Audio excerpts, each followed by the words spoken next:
The walls behind this bar have scars, the kind that come from nights when things got out of hand. New York erased and rebuilt itself for centuries, but these 10 bars survived. Through Prohibition raids, gang wars, floods, everything the city threw at them, they kept pouring. They kept their secrets. And those of us whose families have been drinking here for generations, we know the stories the history books left out. The year is 1762. Before there was a United States, there was Francis Tavern in Lower Manhattan. Samuel Francis opened it, and it became more than a bar, a meeting place, where revolutionaries gathered, where plans were whispered. The year is 1783.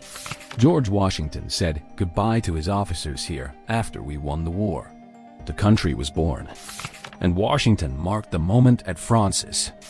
We've been drinking here for over 260 years, through every war, every crash, every change. The building dates to 1719. Dark wood, stone walls that have seen more history than museums. Most tourists walk past without noticing, but those of us who know, we drink here because our ancestors did. The year is 1794. South Street Seaport, when it was actually a seaport. When the waterfront was rough. Bridge Cafe started as a grocery, then became something else, where sailors drank, where the shadier side did business. By the mid-1800s, it had a reputation. It operated on a stretch known for criminal activity. Despite that history, it survived. That 1888 facade is still visible. The creaky floors, dark wood, the feeling of stepping into another century. Hurricane Sandy hit in 2012. It flooded, closed, hasn't reopened, but we remember. Still hope it comes back, because places with that much history don't just disappear. The year is 1829. Queens. Near Union Course Racetrack, one of the biggest horse racing tracks of the 19th century. Originally, the Blue Pump Room. It served racing fans, gamblers, hustlers. The crowd that showed up with money and left without it. Over decades, it changed names. The Old Abbey, near Social Hall, added a ballroom, hotel rooms, a bowling alley. Then, in the 80s, Goodfellas filmed there. Suddenly, Nears was famous, a piece of mob cinema history. By the early 2000s, it declined, closed, but new owners brought it back.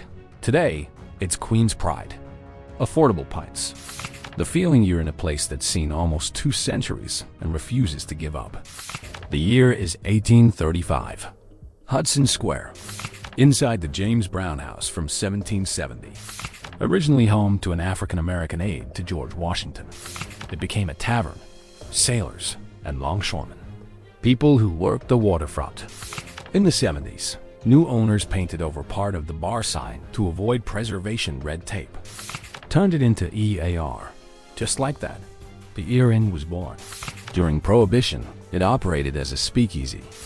Drinks kept flowing for locals who knew which door to knock on. Today, it's cozy. The wood beams are original. History thick in the air. Jazz plays softly.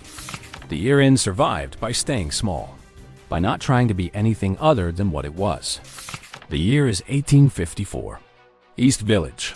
John McSorley opened a bar that became a cathedral of grit. For over a century, it served only 2 ales, light or dark. No cocktails, no wine, no compromises. And men only. For 116 years, women couldn't drink there. It took a legal battle in '70 to change that. But the charm never changed. Sawdust on the floor. Dark wooden walls cluttered with photos. A chair once reserved for Lincoln sits in the corner. Poets like E. Cummings drank here. Presidents like Teddy Roosevelt. Strong beer and stronger conversation. Today, McSorley's is still raw. Still exactly what it was. You can sit where generations of rebels sat, where they argued and laughed and toasted New York's chaos. The year's 1864. Gramercy Park. Though the building dates to 1829, Pete's claims to be the oldest continuously operating bar in New York. It's where, Henry supposedly wrote The Gift of the Magi. During Prohibition, it disguised itself as a flower shop. The front door still bears marks from that past. You knew how to get in if you belonged. The bar was connected to Tammany Hall, political power, backroom deals, whispered conversations that shaped the city. Whether every story is true doesn't matter. The mystique keeps people coming back. The black and white floors. The old school bar. Pete's isn't flashy. Just there. Still pouring. Still holding on to something modern New York forgot. The year is 1864. Greenwich Village. The building from 1826 became a bar in '64. By the 50s, Julius was a refuge for gay New Yorkers when law and society wanted them invisible. April 21st, '66, the Mattachine Society staged a sip-in. When it was illegal to serve known homosexuals, activists declared they were gay and demanded service. They were refused.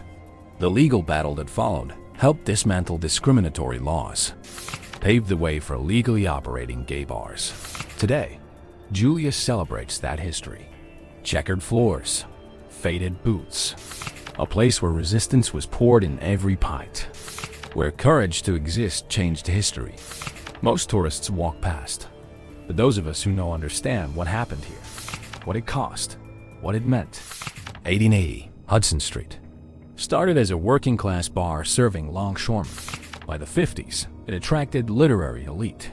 Writers crowded the bar, debated ideas, founded the Village Voice. Then Dylan Thomas came. The Welsh poet drank too much and wrote too well. He reportedly downed 18 straight whiskeys before collapsing. Never recovered. That night cemented the bar's place in literary lore, where brilliance and self-destruction mixed. Jack Kerouac drank here. Norman Mailer, James Baldwin, Hunter Thompson. Chaos and creativity. Beer and poetry with equal intensity. Today, White Horse still sits on Hudson Street. Dark wood interiors, historic photos. It whispers stories of when Greenwich Village was the beating heart of radical thought. The city moves fast. White Horse invites you to linger, to remember when creativity came with a hangover and a hell of a legacy. The year is 1892. East 18th Street. Old Town opened and became a Union Square fixture. The 55-foot mahogany bar, pressed tin ceiling, vintage phone booths. It looked like noir. Stayed that way. During Prohibition, it operated as a speakeasy. The drinks never stopped. You just had to know how to ask. How to find the bar that officially didn't exist. By late 20th century, it became a favorite for film and TV. Mad Men, The Devil's Advocate. Directors loved it because it looked authentically old, because it hadn't been renovated into oblivion. Today, still there, still pouring. Same long bar, same booth seating, same feeling you're drinking in a piece that survived by refusing to change. We go because our grandparents did. Because some places anchor a neighborhood in ways new bars never will. The year's 1884. 3rd Avenue and 55th Street. Clark's opened in a small red brick building everyone expected would be demolished. The city grew around it. Skyscrapers rose. Developers wanted the land, but Clark's refused to sell, refused to move. Stayed put while Manhattan transformed. It became famous for being the bar that wouldn't die. The tiny holdout surrounded by corporate towers, where Frank Sinatra drank, where Nat King Cole performed.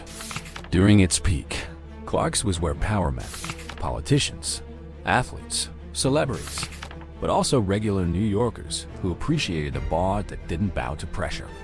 Today, still in that red brick building, still surrounded by skyscrapers, still serving the same burgers. Clark survived because it understood something the modern city forgot. Sometimes refusing to change is the most revolutionary thing you can do. 10 bars that refuse to die. France's, where the country was born. Bridge Cafe, waiting to return. Near's Queen's Pride. The Ear Inn, painted into survival. McSorley's raw and unapologetic. Pete's, hiding behind flowers. Julius, where resistance changed history. White Horse, where poets became legends. Old Town, 55 feet of refusal. Clark's, the tiny holdout. They survived because they refused to be polished, weathered everything the city threw at them, and kept pouring. Most of New York's old places are gone, but these 10 understand that survival isn't about adapting. It's about refusing to die. We go to these places because they remember what New York used to be, before the sanitization, before everything became corporate. These bars witnessed the moments that shaped the city. So next time you walk past a bar that looks old and out of place, stop. Go inside, because these places won't last forever. But for now, they're still here, still refusing to die. Question: which of these bars have you actually been to? And if you haven't, which one are you going to visit first? Want to own some cool New York merch? Check out my designs inspired by the videos on my channel. Link in the comments. Hit like and subscribe for more New York secrets hiding in plain sight. Click on the next video to hear more lost history of New York.